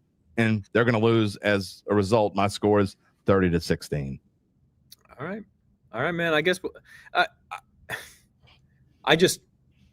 I don't think the Patriots are 2 touchdowns better than the Saints on the road. I think that your prediction is a lot more of an outlier than mine. Put it that way. Oh, well, that's definitely true. Hakeem wants to know, is Chase Young playing on Sunday? Signs point to yes. We have not gotten the final injury report, but he was a full practice participant Thursday. So unless there's some kind of a setback, which I'm in this injury saga, I'm not saying is impossible, but it looks like he will, yes. And by the way, Drake Maye, I believe number 4 in the NFL in terms of time sacked. You can get him on the ground. He's also 4th, I believe, in passing yards and 5th in passer rating. I'm not trying to say he's a bad player. I'm saying the one kind of weakness he has is that he will hold on to the ball and take a sack every now and then. So that would be big for the Saints to get that going. That's another thing I don't think people realize. And again, maybe I'm too high on Drake Maye because I have been very high on Drake Maye. I think Drake Maye is going to be an outstanding NFL quarterback. And I think he's really starting to feel it. And I think he's going to have a good day against this defense. By the way, Lance, he's making his prediction 10, and he means 10 wins. He still thinks this team is going to win 10 games. Last prediction before I let you go. Ryan Shea says the Rat plays decent again. Keep it close, but red zone woes continue. He's got 24-20 Patriots. That's pretty much the average prediction from average Joe handicapper. What you got going on? All right, we're going to give a shout out one more time to your Mariners before we move on. And I don't know how I'm going to pass the next 7 hours. But like I said, it's hard to have a lot more at stake unless it's like Game 7 of an ALCS or a World Series. Feel your pain, man. I didn't know if I was ever going to get my one in my lifetime, and I got it. And so I don't know that anything will ever match that. So if you ever get that, I'm sure it will be. I'll be rooting for you tonight. I'm calling a game, but I will keep my eye on Mariners Tigers and hope they can get that dude Scooble out of the game earlier rather than later. Yeah, let's do it, man. Let's get him out and get a win. Happy day. Go Mariners, go Cubs, and we will talk to you next week. Well, I'll talk to you Sunday, but you know what I mean. See you then. All right. Zach Ewing, everyone. I will see Zach in the Dome on Sunday because I will be there for Saints and Patriots. A couple more comments here, but we don't have a lot of time, and we got to get to our Pick'em segment. Earl's Pick says he has a hard time seeing the Saints offense beating any good team like the Patriots. I got to be honest. I mean, Preacher Man says that me picking against the Saints is good luck for the rest of the season. Preacher Man, when I pick against the Saints this season, they're 1-4. Just saying. I mean, I'm not trying to be mean. When I make these picks, Dexter says the Saints are going to win. When I make these picks, I don't do it because I'm trying to be mean. I do it because this is what I think is going to happen. I mean, most of y'all know that already. But you got yahoos that come in here and they don't watch the show on a regular basis. They say, oh, he's just being a jackweed. I'm not. That's what I think is going to happen. I hope I'm wrong. I don't know how many times to say that either. It's much more fun to cover a winner because I do agree. If the Saints find a way to win this game, it changes the narrative. At least for the next few weeks, it definitely changes the narrative. I mean, I think they'll be underdogs probably by 4 or 5 points in Chicago, but there's no reason they can't win in Chicago. Y'all know what I think about Caleb Williams. Nothing special. Overrated. I'm not going to go as far to use the 3-letter word I like to throw out there, BUM, but he's overrated. Anyway, we told you earlier we'll let you know more about how Evangeline Securities can help figure out what your family-run or privately held business might be worth and whether it's time to sell. How do they do it? Best question of the day. After their complimentary valuation of your company, if you decide to proceed, native New Orleanians Nick Braden, Ron Hemelt, and the folks at Evangeline, they'll begin an extensive auction process from among established private equity funds from around the whole wide world. They'll maximize the return for the founder and his or her family. Evangeline Securities is the top producer on their platform. There are very few companies like them in this area, and none, I mean none, with their dedication and success. They are fully licensed. They're ready to serve you. So get in touch with Nick and Ron about what's really important. It ain't my prediction, ain't Zach's prediction. It ain't who's leading the pick'em contest. You know what's really important? The rest of your life. You can find them at www.evangelinesecurities.com. Earl says, I sure hope they win. You and me both, pal. I'd love to be wrong. You know who's wrong? You know who's really wrong? All of us were wrong. We stunk up the joint. I shouldn't even gave the fire strip to Uncle Big Nick because Big whoop. He was 1-2 last week. Got 0.5 points. But you know what? Those 0.5 points were good enough to do? They were good enough to pass me by a half a point because I was so incredibly horrible, at least on one pick. I was so wrong about Texans and Ravens. That is the worst pick of the year. And I got a minus 30.5. Gentlemen, what is going on? Can't hear you, UBN. I'm just happy I had the black and gold under my name. That's my main goal every week. Well, that means you can't be the middleman, because if you get the middleman, I got to be hot or cold. You got to be really bad or you got to be really good. By the way, Brian Estes says 27-24 Patriots. Chad Gage says keeping Wright as your quarterback keeps you a best of 500 team for the rest of your life. Do we really think that a Vrabel-led defense is going to be beaten by Spencer Rattler? Some people do. Do we really think that? Well, I mean, I know you don't. I don't think any of us three do. I don't think there's a single person on this panel that think the Saints are going to win this week. Look, I'm going to say this, though. I mean, would I be surprised? Yes. But I would be shocked? No, I'm not going to be shocked. I mean, if the Saints play like they played last week and they get 2 or 3 turnovers, they have a good chance to win. But that's going to be. If they get 5 turnovers every week, they don't need to get 5 turnovers every week. Don't be a jackass. I mean, they do need to get 2 or 3. So Preacher Man says they're going to roll into Tampa with a 3-game winning streak, needing a win to get to 500 for the season. And Tampa will squash them like a bug. Come on, man. You don't have to be a jackweed about it. Come on. I'm not. I'm just saying. All right. This is what we do every week. It is Fun Friday. It is our NFL and college football best bets. And the way that we do it, if you are new to this thing, is we make our best bets. And the main thing is the points. I mean, for y'all, it's probably the record. Overall, we're still 1 game over 500 for the season. I am 9-6. Uncle Big Nick. This is against the spread, by the way. This is not straight up. I'm 9-6. Uncle Big Nick is 8-7. Gabe is going to have a 3-0 week, and he's going to even his record at 9-9 this week. Points wise, UBN and I. Gabe just wanted to be 6-9. UBN and I are both above water. UBN's got 16. I got 15.5. Gabe's minus 36. You take our pick, you use the point differential from our pick, and that's how you come up with our point total. We're going to start off this week with Gabe's picks, and I will say it ahead of time. Spoiler alert, I'm not going to say which game, but one of your 3 picks, so one of the next 6 picks, we have a crossfire. I have picked the opposite. We'll try to figure out which. Is it me or Gabe? It's probably definitely mine because he prefaced my picks with that. No, he said it earlier, too. I said it earlier. It's the second time I said it. I'm just trying to make fun. Okay. But we'll start off with Gabe. Gabe, again, 1-2 last week, a minus 17.5. You're big. We both stunk with the Texans, Ravens. I was worse, but you had over. That's where you messed up. But you're going back to the well. You got a couple of. You had under, I meant. You got a couple of overs. You're going to come back strong. Go ahead and tell us your 3 picks and why you picked them. I don't know if I'm going to come back strong. This is the least confident I've been in any slate, and maybe that's probably a good thing. Have you seen your thing, man? Yeah, that's true. Can't be bad. True. Go ahead. I think Indiana and Oregon have 2 of the best offenses in the country, and I thought this number was pretty low.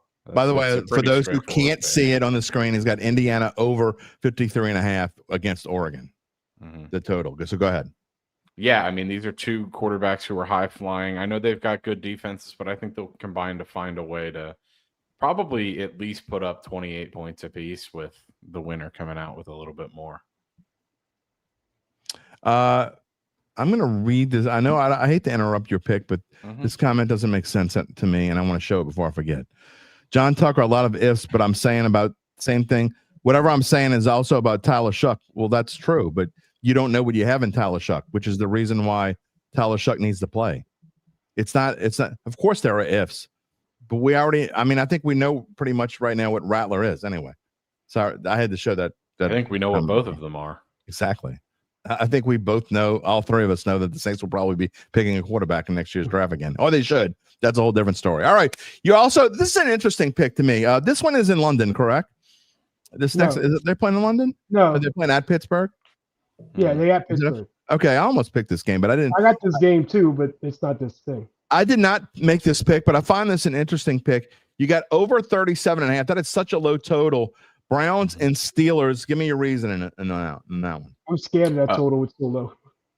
I'm also scared of that total, but this is a series that's had a low total a lot recently. It is. And they've gone over at a 60% clip over the last 10 meetings. So this is one that jumped out at me because of the low total. I think the Browns offense is a lot better with Dillon Gabriel. I just think there's not as many mistakes. Joe Flacco, has 6 turnovers on the season. But he's going to turn the Bengals around. Why any team traded for him, I do not know. Inspiring. They're more. It seems like the Browns know that their future wasn't Flacco. It could be with Gabriel, and at least they seem to be trying a little bit hard. You get inspired when you know that your quarterback is just a fill-in. You know Flacco wasn't the future of that team. Right. Yeah, I agree with that. Interesting pick. So anyway, Gabe with Browns, Steelers over 37.5 to go with his Indiana, Oregon over 53.5. Yeah, I also just think Pittsburgh's defense stinks. I think you couldn't have said like for 12 years. Yeah, I think you might be right on that. That's an interesting pick. I'll be watching that. And then you got Sunday Night Football, the Detroit Lions at the Kansas City Chiefs. The Lions are surprisingly, it's a weird line, getting 2.5 on the road, which means that odds makers have the Lions in Kansas City, basically an even team on a neutral field. I also found that interesting. But anyway, you got Lions plus 2.5 at Kansas City. I'm done picking with Kansas City. This team I tried to tell y'all that 3 weeks ago. I know you did, and I'm finally willing to listen. Okay. Detroit won their last trip to Kansas City straight up. I don't understand. They're playing. This guy's still picking Kansas City. I just read his face. The only reason you're not reading my face from that. I wasn't even listening. I was actually looking at a comment. Go ahead. Yeah, but it would be the other way. I think the only reason that Kansas City is favored in this game is because people cannot fathom the idea of Patrick Mahomes dropping to 2-4 on the season. But the Lions are a much better team top to bottom. I could be wrong with this pick, but I think the Lions go in and win straight up. Can we talk about a prop in this game? Mm-hmm. Sure, go ahead. Whatever Chris Jones's sack or tackle total is, take over. He's going to play like a man possessed after all the stuff he's been taking on social media. Yeah, well, they said it was a teaching moment. They talked a lot about him during that game. And so it's surprising they were talking about him after the game. All right, UBN, again, won the week last week with a 1-2 record. Basically even Steven in the points total, but it was enough to pass my sad ass up. And speaking of Steelers and Brownies, you got them in your picks this week. Steelers giving 5.5 to the Browns. Steelers are coming off a bye. The Browns are coming off a trip to London and then got to go on the road to play a division opponent in Pittsburgh. Could your schedule be any worse? I can't see them competing in this game. I understand what he's saying about the over. They could score some points, but I think Pittsburgh's going to run all over them. I just think they're going to be tired. I don't understand why most teams take a bye when they come back from London. You're coming off a very competitive game with the Vikings. Dillon Gabriel looked good, better than I expected. He played good, but I just don't. Mike Tomlin with a week to prepare for Dillon Gabriel, an extra week to prepare for him, get a little tape. I just see this game being at least a touchdown, maybe double digits. Yeah, well, I hope you're right because the Steelers are one of my knockout picks, and I only have 2 left after I lost 3 of them last week. I'll be right. By the way, people lost knockout picks last night. Tons. Breaking news. Breaking news. Shedeur Sanders will serve as the Browns' QB2 this week. Big. Who cares? Exactly. The ESPN. I wish they would stop talking to the dude. I did it just to like kind of like laugh about things. Anyway. Imagine if they talked to every third string quarterback on every team. Charles, by the way, I don't know if this is good news or bad news for you, Gabe, but Charles says Detroit beats Kansas City. Detroit will not win by 2 touchdowns. It's 14. See that happening. First of all, again, I know I'm interrupting you, Pick, but you're in the middle of one. John Tucker. Okay, we love. You're new. I think you're new anyway, unless you were going by a different name. If you're gonna come, and I don't know how many times I have to say this, but come with receipts. Carr as a starter, 0-10. What planet are you living on? It is 2025. The man is retired. Stop talking about it. Exactly. Let it go. Your quarterback right now is 1-10. Okay. Derek Carr was 5-5 with the same team. The same team that is playing right now. Did he mean started his career 0-10? Because I don't know what he did start his career. It's like they go to bed at night saying they say their prayers. They say their prayers. I bless mama. I bless daddy. I bless pawpaw. And by the way, can somebody piss on Derek Carr up there? Thank you. I mean, I'll transition this for you. Derek Carr started his career 0-10 with the Raiders, who are UBN's next pick. Speaking of the Raiders, Raiders are minus 4.5 against them Tennessee Titans. I can't. Tennessee, could you get any luckier to win your first game than they got? No. I mean, the guy dropped the ball at the goal line. Then they had a fumble at the goal line. I mean, there's no earthly idea how they won that game. Then the Cardinals coach punched the running back right in the face 3 times, Gabe. Never mind. Did he put him in a chokehold or something like that? Guillotine? And punched him like 18 times. He kind of slapped him on his shoulder pad and yelled at him. Oh my God. You better get your money's worth. I bet if he'd have known he would be fined $100,000, he'd have kicked him in the ding ding. No, Can you do that on live TV? The Tennessee Titans are just not a great team. They're not a good team. They're not a mediocre team. The Raiders, this is kind of like a get right spot for them. Geno's looked horrible. And like he said earlier, Jack said earlier, they killed Carolina. So they're capable of beating a bad team if a bad team shows up. So I just could see this getting out of hand quickly. Okay. I'm not going to comment because this pick is actually in my pick. It's me. I thought you were going to pick Kansas City. Spoiler alert. This pick is in my picks, but I don't want to say who I picked. And lastly, you're going to take the Oklahoma Sooners and the Texas Longhorns. You got the under 44.5. You think Bevo's going to get out of his cage and take the air out of that football with his horns? No, I think Oklahoma's going to shut down Arch. This is basically another Arch fade for me. Venables on the other side going against Arch. Arch hasn't shown me anything that he can compete against a good defense, a good defensive coordinator. Like, how can this total is really low for this Red River shootout? But I mean, I just can't see Mateer's banged up. I don't know if he's going to play. Looks like he's playing. Looks like if he does, even if he does play, employee says he's playing. Oh, okay. Who's the Chipotle? Did you guys not hear? You guys not hear this story? No. There was a dude who works at Chipotle. What does Danica Patrick say? Nothing. She shouldn't have an opinion. Don't get Gabe started. There was a Chipotle worker who said he saw John Mateer in line and he asked him if he was playing, and John Mateer said 100% hands all good. I'm playing against Texas. So take that with with as much salt as Chipotle as a company owns. But. UBN has got Steelers minus 5.5 over the Browns, Raiders minus 4.5 over the Titans, and Oklahoma and Bevo. I've been pretty good with unders this year. 4.5. Yeah, and maybe you should do that. I know for one, as I transitioned my picks, I stayed in my lane this week. I said once I lost out of my lane, I was getting out of it, and I did not pick any college game. All 3 pro games. As we move on. All right, here we go. Whoops, wrong one. I don't want to take. I was going to say your picks look eerily similar to mine. Yeah, I got the blue this week.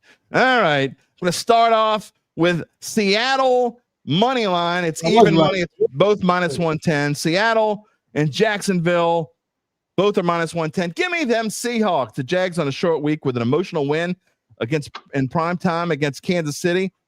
Trevor Lawrence isn't following that up with a good performance. He's going to. You want to talk about lucky to win? Exactly. He fell around. He did a cartwheel breakdance, and then he ran into the end zone. I also have a question for you guys. Do you know how many road games that Seattle has won in a row? Is it 8? 8. They've won 8 straight road games. And they've been What losing the at home. heck? It's crazy. Exactly. Let me full Go ahead. transparency.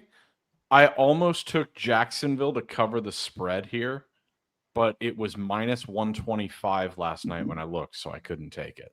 Yeah, we have our rule here is you can't If I had- you if I take had anything minus this was a little bit of fourth 120 pick. or less. Go Yeah. ahead. If You I got had 4 picks, I was picking Seattle. Okay. Well, that's my thinking there. I think Seattle. I think not only they win, and I like this game for we get the it's the differential in points. I think Seattle could win this game big. We'll see what happens. I just don't like cross country travel.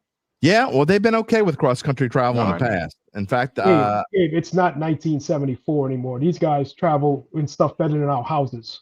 yeah, that's true. They all They give spread out. massages the whole laid out, time yeah. when they get there. Well, especially Deshaun Watson. Well, we're not Anyway. no Browns picks here. No, there is no Browns pick in this game. I'm going to let that slide. All right, here's my crossfire pick. I like the Chiefs minus 2.5 over the Lions. Why? Sorry, Gabe. This is my quote. Nobody is going to like this pick of the week. And I mean, nobody is going to like. That's the only Nobody's reason going why to you're want to pick picking this. this. This is great because what the hell is this line? I mean, this line smells. Lord It does. knows I like smelly, stinky, trashy lines. I mean, feed me the rotten fish. Just like the Giants last night, by the way. When's the last time Patrick Mahomes lost as many as 2 in a row, twice or more in the same season? How about never? It has never happened. He has never lost 2 in a row more than one time in the season, and the Chiefs have already lost 2 in a row. But this Chiefs team sucks. And this line makes no sense to me whatsoever. It should be even. It stinks. And when it stinks, I'm always going to go the other way. I think somebody's giving me some free money here. Give me the Kansas City Chiefs minus 2.5 over the Lions. It's not that I debate any of Gabe's, prognostication skills. I just think that This is just basically a GPG, I get it. Scott Van Pelt calls a general principle play. exactly. You got to play it because it's lines. And everybody and their grandma is going to be betting on the Lions in this game. Oh, you're going to give me 2.5 points? Yeah. Okay. Some freebies there. I don't know. Who do you think's a better coach, Andy Reid or Dan Campbell? Are you serious? Now you're just winding him up. I think your mama's a better coach than Dan Campbell. She might not be as good of a motivator, but she's Might be watching though. I'm Can okay, Jim, let's put some stakes on this. If the Lions go out and win this game outright on Monday, will you admit that Dan Campbell's a good coach? No. Come on. It's going to take a lot more than winning a regular season game at Kansas City for me to. If he wins the Super Bowl, then yes, I will say I was wrong. They were all right.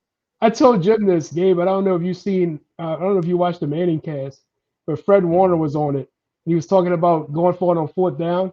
He's like, "Yeah, Dan Campbell ruined football." Wait, I can't say that. He said, "No, I can't say that. No, Dan Campbell just does some weird stuff." That's what he said. He's about to ruin football. Definitely has some weird stuff. All right, and then my last pick. I told you this was in my picks because I love it too. The Raiders minus 4.5 against the Tennessee Titans. Tennessee got their dub by the grace of God, as Nick explained to you already. That there's no way they should have won that game. This is their 3rd straight road game by the way, and it's out west for the 2nd straight week. Meanwhile, this could be a coming out party, I think, for Ashton Genty, who gets to go up against the 30th ranked Russian defense. Y'all, I'm sorry. I know that the Titans won last week, yippee-ki-yay, but if they hadn't won this, if they hadn't found a way to win last week, this line probably would have been more like 6.5 or 7. Exactly. So you're giving me 2.5 points because they lucked into a victory. I like when people give me gifts, and this seems like a gift. I think the Raiders whoop them big over them Tennessee Titans. Can y'all at least think about what I've been saying about Scatterbo being better than Genty now? He's not. It's too early to say he isn't, not. but I'm not. I said think about it. I didn't say he was. I'm on He's neither not. one of you. We could talk about this later in the season, I'm sure. Yeah. Cam Scatterbo's career is already half over. By That the dude way, is a walking case of CTE. there's a lot of back and forth about some quarterback things going on in the comments. I don't know what y'all's did. Can I just say, speaking of quarterback things, I do like this Raiders Titans pick. I considered it for my slate as well. There's just no way that I can bet on current year Geno Smith. Yeah. He has one or two good games where, I mean, he won somebody in the DFS once this year. I mean, it's just crazy. He just looks like a completely different quarterback this year. It's crazy. And under Pete Carroll, I don't understand what happened. Well, there you go. I mean, there you answer your own question. I will say this. Y'all know what I think about Dan Campbell. Dan Campbell's a better coach than Pete Carroll. Oh, God. I said it. Pete Carroll has a Super Bowl. I don't care. He should have. Pete Carroll sucks. He should have too. He literally made the worst coaching decision in the history of football. Did you guys see what happened to Russ last night? Yeah, when he had to come in. He came into the game. He threw one pass and got booed off the field. When he grabbed his helmet, they started booing. No, not when he grabbed his helmet. That man had his helmet on in the first. Oh, yeah, it's true. He wears his helmet the whole game. I forgot. Yeah. Crazy. All right, before we go, I know you had something that you wanted to talk about, Gabe, and we were kind of touching on it. This is the last thing we touch on. I might, if y'all would talk about something other than quarterbacks, get off of it already. You don't have to jump. Look, we don't have to jump on people who love the rat. Okay, they're people. We know this already. It's okay if you love the rat. It's cool. You don't have to. I mean, let them say what they want. I can't read the comments. I can't people that still hate on Card. That gets me way more than the people who love Rattler. If you still hate, if you go to bed every night like wanting to piss on Derek Carr, like just to piss him off, like make him upset. Me being so mad at my prom date in high school. It's gone. You're like, wait, who gives a shit? It's gone. All right. Orion Kirkring. Well, that's like it's like the people that still bring up Kaepernick every time a quarterback position comes open. He's like 43 years old. Yeah, like he's gonna come back now. He's almost as old as you. Props to Kaepernick though. He's kept his name relevant. Oh, is he? Good Lord! Everybody, they always still making money too. He'll be 87, and they're gonna be like, "Oh, I don't know." Bring him back. He's on a walker, but I don't care. Bring him back. All right. Orion Kirkring's throw to home. I felt sorry for him. I don't think Gabe felt sorry for him. No, it's not. I'm saying nothing about the human being. I do feel bad for him. I mean, he is going to get so much shit over the next few weeks, and it's really undeserved. It was one bad play, but up there was it a few years ago? Was it Javi Baez that got into a pickle running between first and home against the Pirates? Yeah. Remember that? He just ran back home. Along with that, this is one of the most boneheaded plays I've seen in baseball that I can remember in my lifetime. It just happened at a really bad time. Yeah, it did happen at a really bad time, but the circumstances help elevate that. Because one of the first things you're taught, even seen it. One of the first things you're taught in baseball is before the play, and I know it's different for pitchers, but you have to always know, if I get the ball, where am I going with it? Yeah. And in that situation, you just have to know you go to first, because you're never going to get the guy at home, whether or not you bobble it or not. The guy at home missed the plate too. He had to go back. Yeah, I don't disagree with you, but it's like it was a moment of cluster. But fundamentally, panic. With two outs, the runner on third has probably a 2.5 stride leadoff. Yeah, he's going on contact. You're just never going to get him. You're never going to get him at home. So first, I feel terrible for people like this in these situations, because you imagine if like Bill Buckner has social media. Oh, like every Tom, Dick, and Harry is just going after this guy. Fast Buckner. But the reason I think this is different than Buckner, he has social media. That was the kicker for Buffalo, right? Yeah. Norwood. Scott Norwood. The reason I think this is different from someone like Buckner is this was a mental error. This is just a fundamental mental error, and that's different than a physical. But you don't know though. He might have told himself 100 times before the play, go to first. And once you drop the ball, he bobbled the ball, he was done. Exactly. All bets are off. Yeah. Once he bobbled the ball, there's nothing in your head. There's literally nothing in your head. Like, the only thing in your head is getting rid of the ball. Exactly. So anyway, yeah. But when you have your JT Realmuto pointing to first, just didn't help at all. Yeah, I know. I get it. I feel terrible for him. But anyway, yeah, I do too. I feel terrible for the picks that we made last week. So hopefully next week we're all on here with 2-1s and 3-0s instead of 1-2. So, exactly. All right. See y'all next week. All right, bud. I'll see you tonight. Yeah, you will. By the way, what he means is, where am I going to be tonight? I'm going to be at the Joe Zimmerman Stadium, Shaw and St. James. I'm not throwing any of y'all's crap, dude. Whatever. If y'all are interested, you can go find the live chat at the end here. It's a bunch of horse hockey.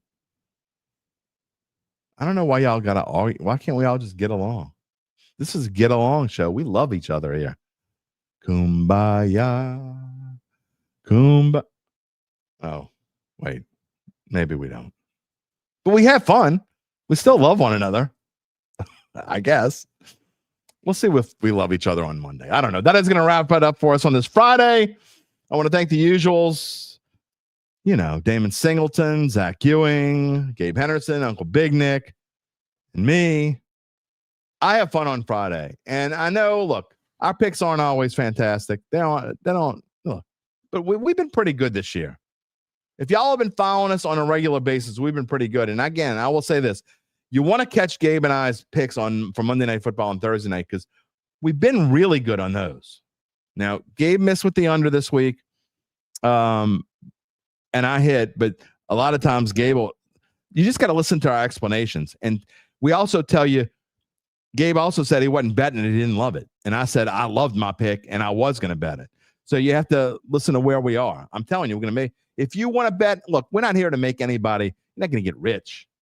We're not trying to get rich. We're supposed to doing this to have fun. But if you've been making our picks, including the ones that we don't necessarily put in our records, then you have been having a pretty good year. Who's having a pretty good year? All of us, because we're having fun. We love each other. The Dad family. Come back on Monday. You know what Monday is? It's Mono-y Monday. That's when I will show almost every comment. And if y'all do get into it on Monday, who knows? Maybe I'll get into it with you. We'll have fun. A reminder to subscribe to our Dattitude YouTube page if you haven't already done so, and click the little bell to receive notifications when we go on the air live. You can also find us wherever you get your podcasts, including Apple, Spotify, and many more. And always find a replay of the show on NOLA.com/sports. You know where to find them Saints insiders, right? Including Luke Johnson, and who the Brewers fan, Luke Johnson. I love Luke, but I don't want him to have a great night tomorrow night. He can have a great day on Sunday, but I don't know. Let him have a rough night tomorrow night. Go Cubbies. You can find me on bet.nola.com. Again, our Saints insiders, NOLA.com/Saints. Have an absolutely wonderful, glorious, fantastic weather weekend. You got to get outside. Don't spend your entire weekend inside. Get out there, enjoy it. Go Saints. Go Tigers. Go Cubbies. We will see you all on Monday. And until then, you know what it is. Take it easy, my friends.